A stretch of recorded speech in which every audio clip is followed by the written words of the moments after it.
Our world has been going through conflict since the dawn of man. Some are political and some are ethnic. This is exactly what Turkey has been going through for the past 40 years.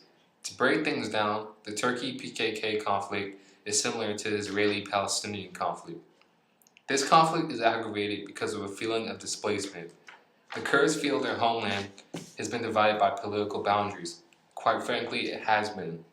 Countries where the Kurdish homeland is divided by are northwestern Iran, eastern Turkey, northern Iraq, and northern Syria. The Kurds would like to take these portions of their homeland and combine it to form the nation of Kurdistan.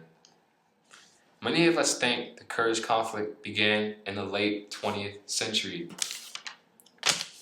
However, that's when the conflict became a shooting war. The division and resentment goes all the way back to the Ottoman Empire.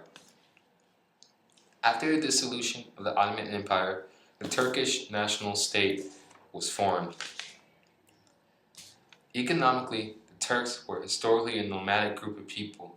However, by the late 19th and 20th century, they were in many ways forced to assimilate by a dominant culture and by political boundaries.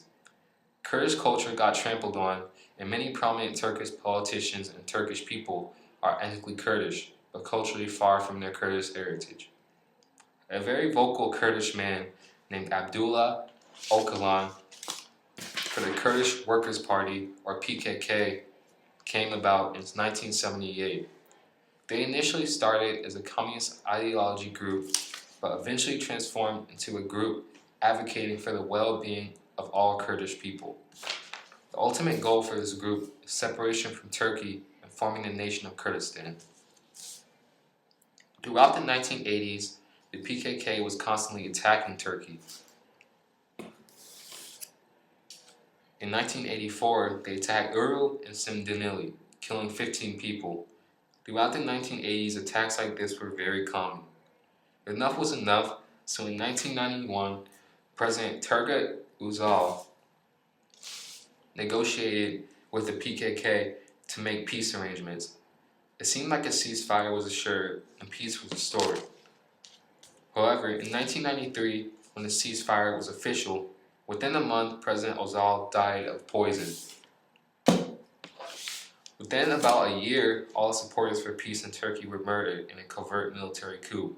Peace lost all hope, and within a year, the government that was in place did not have a concern for peace. PKK was relentless and continued attacking. Turkish government retaliation burned over 3,000 Turkish villages, causing 2 million refugees.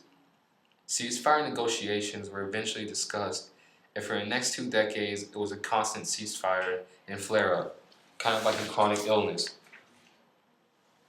Abdullah Öcalan fled and was captured by CIA agents, or some say Mossad, during transportation in Kenya in 1999.